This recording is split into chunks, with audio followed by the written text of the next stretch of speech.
Hi guys, so today I'm doing a requested review video which I've never done on my channel before, so this is a new one.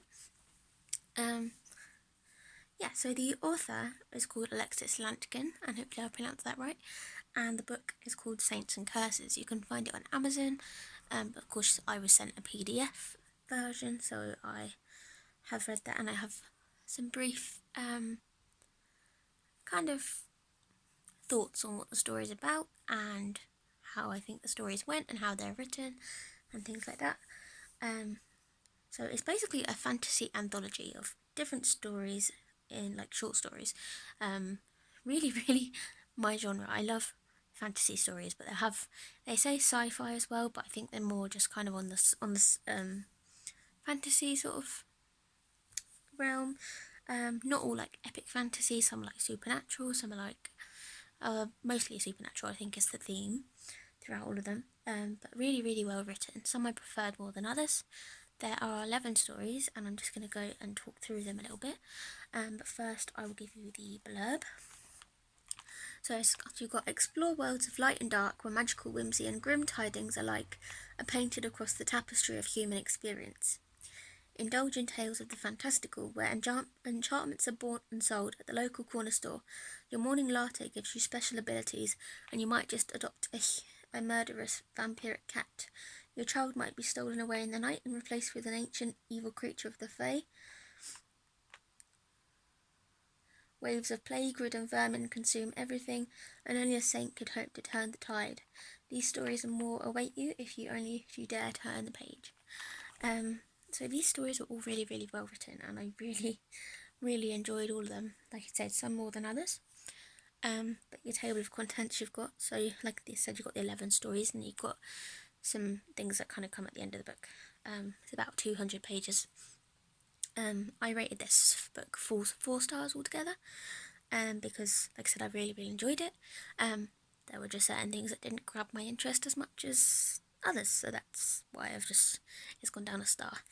So you've got Grackle is the first story. Then you've got Elven Carols, There Was a Nicholas Once, Snake Eyes, Switched, Cinnamon Ultra Pumpkinator, Elkinig, The Lost Cat, Braids, Blood Sausage Salt Pork, The King of Rats.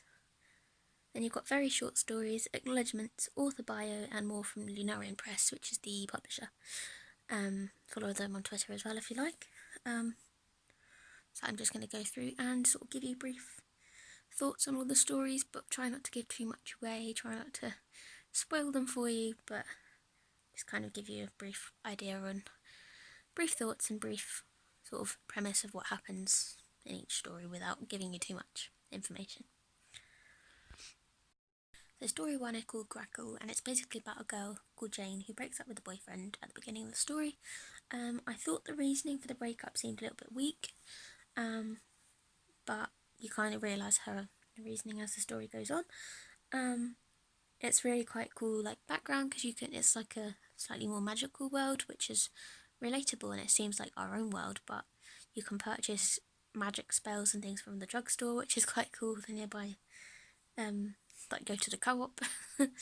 And she ends up basically having this relationship with this bird, and eventually becomes a bird, and the story just comes out really well. Got dramatic opening in the restaurant where she's trying to break up with this guy, and it's just not going well. He's quite controlling and abusive. A lot of descriptions were really well done, I thought. The grackle is the actual bird itself. I thought the pacing was quick.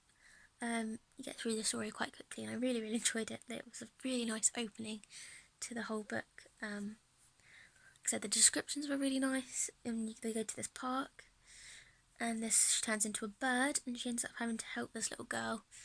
When she was human, she was a teacher, and she loved helping children. And at the end of the story, it kind of represents that, and she has to help someone.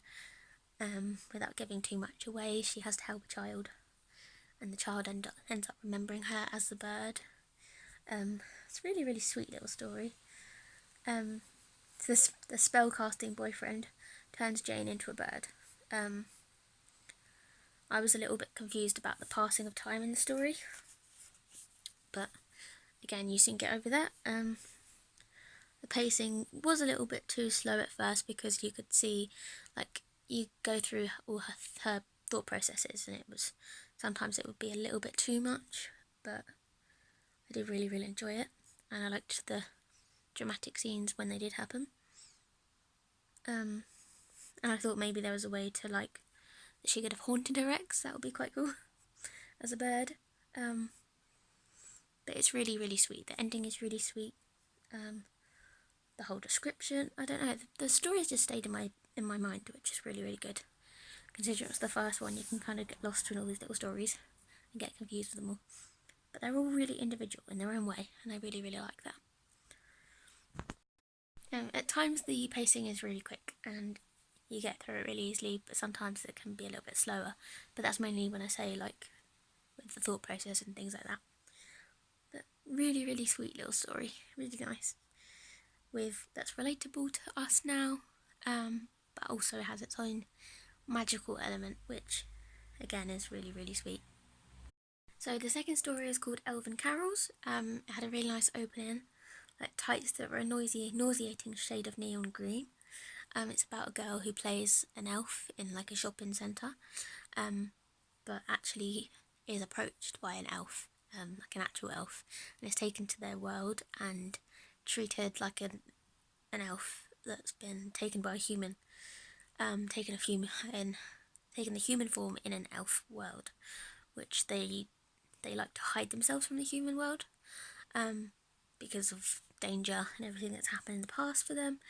I really liked the names. You had like Grumple Bumple,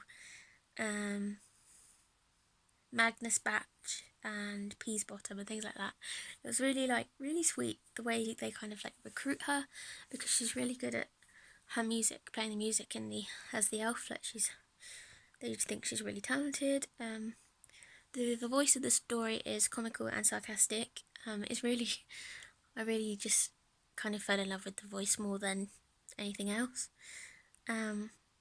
Smooth writing and dialogues, witty and funny. Again, love the character names. Lovely description. Has the atmosphere of a Christmas movie. And I love the description of the setting when my character goes to the new world, the elf world. And it ended a little too sharply.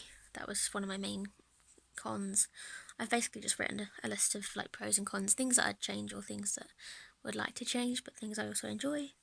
But yeah, I really enjoyed it. I just thought it was a really sweet little story, and it definitely reminded me of a lot of the Christmas stories that you see. But I definitely thought it was more fantasy than sci-fi. But yeah, it's a really nice little story. Story 3 is called There Was a Nicholas Once, and it literally relates to Saint Nick. There seems to be a lot of stories, like a lot of Nick stories. Saint Nick, like it's his names, as in like priests and saints, which is obviously relates to the title. So this one is to do with like Saint Nick not being the Saint Nick that everyone knows, but the character seems to relate her own family to Saint Nick and how he would treat his family. I found this one probably the most confusing out of all of them, but just because I probably didn't know that much about Nicholas's background, or true background, or what has maybe inspired the Saint Nick that we know. But I love the description again. It's got the wind howled outside our windows like a mad dog. I loved the imagery and the description of the setting. They run out into the wood, and tragically his 3 daughters are killed by Russian soldiers. I imagine Russian, because of the use of the word like babushka, which is Russian for grandmother, I believe. Like the names Commander Yakov, Gulag, things like that. The daughters' deaths was shocking, but quite confusing. I didn't really understand what's going on quite a lot of the story, but I did enjoy it. And like I said, I did enjoy the imagery. I thought it was quite sad, to do with the main character's backstory and how she relates to Saint Nick, and I was wondering more why she was trying to relate her to Saint Nick. But again, haunting, it definitely had like a historical sort of feel to it. I'm not really sure why, but I think it's maybe the way you'd imagine like the Second World War sort of stories, theme stories. That's just the way it came across for me. You've got beautiful descriptions. Blood curse to the trees is haunting and alluring. I found the ending really shocking, and I don't want to tell you obviously because I don't want to ruin it for you.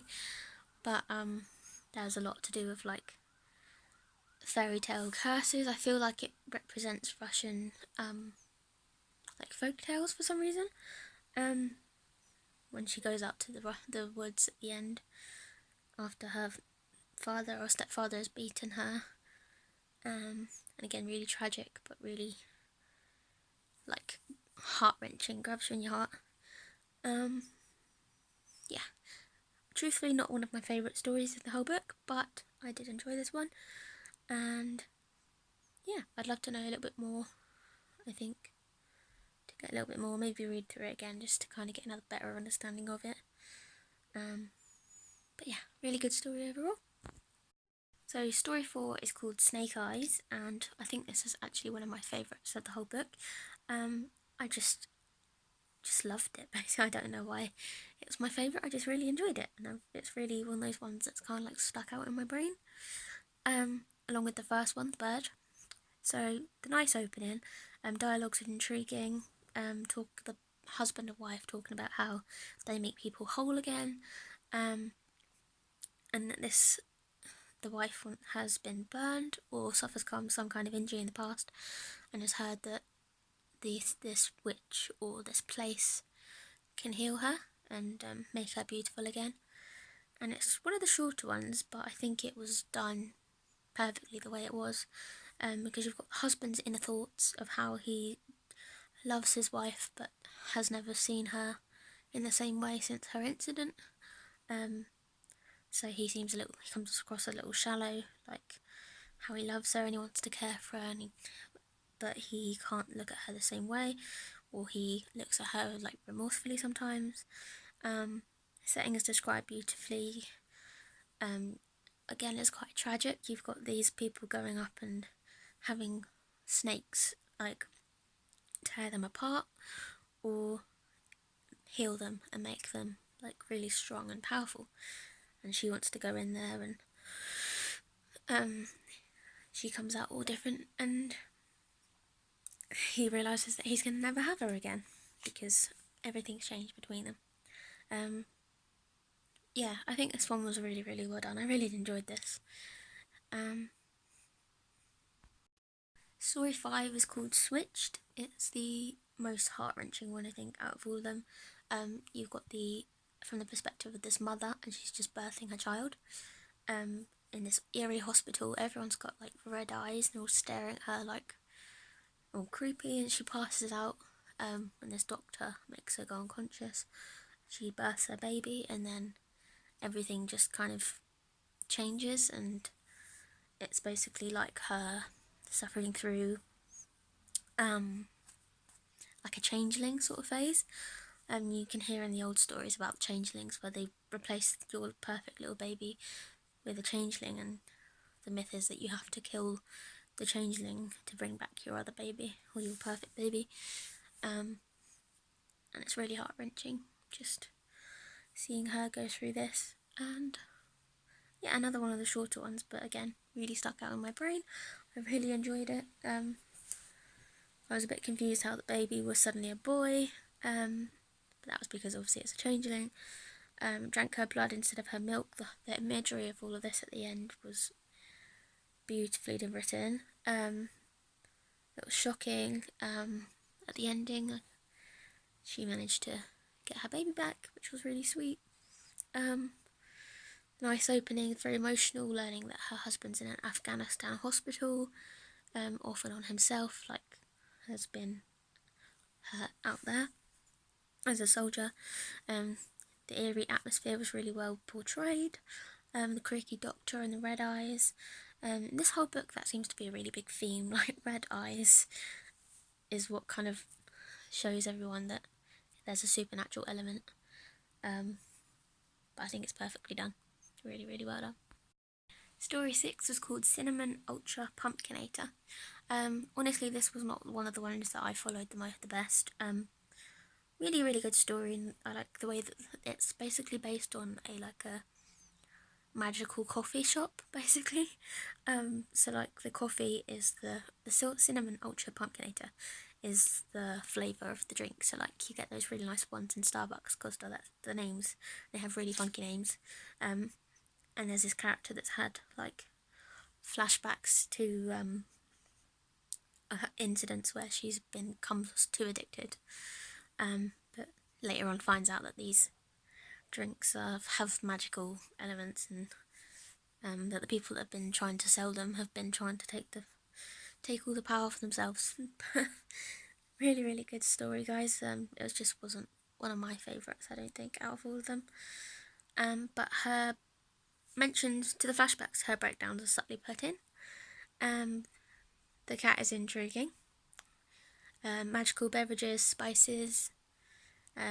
Magical coffee makes Crystal feel like she can fly. She tries to fly. She attempts with friend Monica at home. So I thought it was a bit of a slow start to the story, but that's because I was just having trouble following. Working for 4, Pumpkinator is the drink. Character is told not to drink by a therapist because of an incident, but character still wants to drink. The dialogue is slow and the story doesn't hold my attention as much as the others, but that's because some of these other stories are so amazing and have amazing settings and everything, and this was one of the slower ones, in my personal opinion. No disrespect to the author. So story 7 was called Erlkönig, and this reminds me immediately of a book called Winter Song, which is about a goblin king and his interaction with Liesel. I've recently finished the sequel, Shadow Song, which I'm yet to review on here, so that's why my mind went straight back there, and I thought of like the Goblin King and things like that. I don't know if it's an old myth that maybe that it's been based on, or the stories were based on, or this one is based on, so that could be why. But yeah, I didn't really know much about it, but I recognised it from that story. But this one was the most heart-wrenching, I think. You got an intriguing opening. I never loved my son's mother. She turned up at my door 2 months pregnant, 2 months later with a pregnancy test still wet with piss.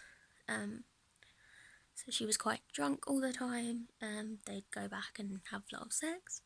It was emotional when she gives him the child, and she feels like everyone that she loves leaves her, or comes into harm, and she runs away, leaving the husband or the father with the child. But the son gets really sick, and before she left, she started having these scratches on her neck, and he didn't really know what's going on. He thought that maybe it was a cause of the alcohol or whatever else was causing her, like her mental state being so bad. But the son later on has leukemia, and he starts having the same scratches, and he also has night terrors and things like that. He said that his grandmother believes in magical jumbo and gives him something to hang above the bed. So he sees something, she seems that something is going on different. He doesn't dismiss what she's saying, but he doesn't really believe in it himself. But the child being sick and his relationship with the mother, everything, this was a lot more heart-wrenching, and I enjoyed it because it really got to my heart, I think. And the shocking ending, and I'm not going to spoil it for you guys, but really, really good. Beautiful story, really well written, really nice descriptions of the characters and everything. That's one thing this author is really, really good at, descriptions of character and of settings, and I really picked that out in all of these stories. I really enjoyed that part of it the most, especially when it's descriptions of character that has all these tragic themes, and it makes your heart clench a little bit tighter. But again, really, really good story. Story 8 is The Lost Cat, and this one is the vampiric cat that is mentioned in the blurb, and it's really the cat ends up having the red eyes again, which seems to be a theme for the supernatural thing in this book. The description is lovely. There's this main character that has a really kind of not a very good relationship with her partner or husband that lives in this little flat. She used to have a cat and he basically killed the cat, and he's constantly drunk, and she's worried what will happen to this cat. She brings this cat home. She says that she works at a pound and she loves caring for injured animals. So she's obviously a very caring character. And without giving too much away, the husband gets very sick, and you realise that there's a lot more to this cat than, because it's not eating, but the husband gets bites and things like that, and it's really, really good. It's not a very long story, but you get as much information out as you need to know. It's a little slow in the middle, but then it gets more pacey towards the end, and you learn the ending. It is a very touching beginning though, with when the main character finds the cat in the dumpster. Again, description is lovely. Has history with her cat, so he doesn't want to just bring the cat home, but the cat follows. And then the ending, again, is very shocking. They all have very shocking endings that make you think, oh, what's going to happen to the character, and things like that. Very, very big theme throughout this book, guys. Really good, though. Story 9 is called Braids, and it's about a character who is basically a harwitch, I think it's described as. Someone that uses hair to heal people or care for people in this village that she basically, it's like no one knows how she turns up there or where she's from or anything, but she starts healing people, and she's got this magic, and no one really understands it, but when a lot of people start coming to her for help and she miraculously saves them or helps them, they obviously, people in the village will start to fear it. And this was one of the shorter ones again. Really, really well described as always. Like long, shining, thick hair of women of Montnor, which is the place. Interesting name. Cresputina is the character's name, and you've got the mystery behind who she is. At first she comes to live with this old woman who's like the ale caster's wife, who has 3 daughters. One had a lame foot, so her beloved would family wouldn't let her marry him. But she heals the girl, like by brushing her hair, and they end up being married, and a lot of people start going to her, and then they kind of fear her because of all the things that have been going on, and all the sudden power that all the women in this village have, because they all have these long braids and pretty hair and all these like miraculous things happening to them, so the men start to fear it. And again, really, really well described setting, character, and another intriguing ending, when she is basically burned at the stake, but again, it doesn't go to plan, so I won't ruin it for you. And all the women start joining with her, and yeah, really touching story. Story 10 is called Blood Sausage Salt Pork, and this was probably the longest story, and to be completely honest, I didn't get on with it as well as the others, probably because it was so long, and it was a lot more descriptive, but sometimes it was a bit more slow, like in the pacing. But basically, you've got child stealing demons is the interesting opening. The horse beast and its character. This priest goes to this village or the city where there's supposedly kids have been going missing and have been beaten and murdered and things, and they're trying to work out what's going on. This butcher and his sister have been made suspicious. Everyone casts them because they think, well, maybe the butcher is butchering the children and maybe using for the meat or things like that. but they're really just trying to help the children. And there's this really, really big scene towards the end where they go to this tomb and all of the children are found, and again, it's another Nicholas. So it's like the priest is called Nicholas, and it's like he's gone there to try and help them and investigate what's happened. And they kind of realise that it's like this demon, and they try to kill the demon, but they have to kill the demon by cutting out his heart and then feeding its heart to a victim. And he ends up, of course, eating the heart. But for some reason this doesn't quell the demon, and the demon's still there at the end of it. Yeah, it was a bit slow at times, but like I said, it was one of the longer stories, so maybe that was needed. The setting was really well described as always. All the character relationships were really good. He gets closer to the sister, and she's described as being Jesus' Magdalene, or Mary Magdalene, in terms of relationship, and she tries to seduce him and everything, and she's been seducing all these different men in his village. And yeah, so going against God and the length of the story, like, I like it when all of these short stories are kind of give away what they need to within the concise amount, but I think this one needed it a lot more. But it was, again, really enjoyable story, just not quite one of my favourites.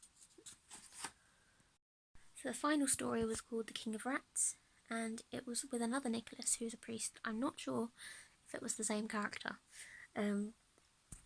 but another priest that was brought to this sitting, supposedly as a saint, like Saints and Curses.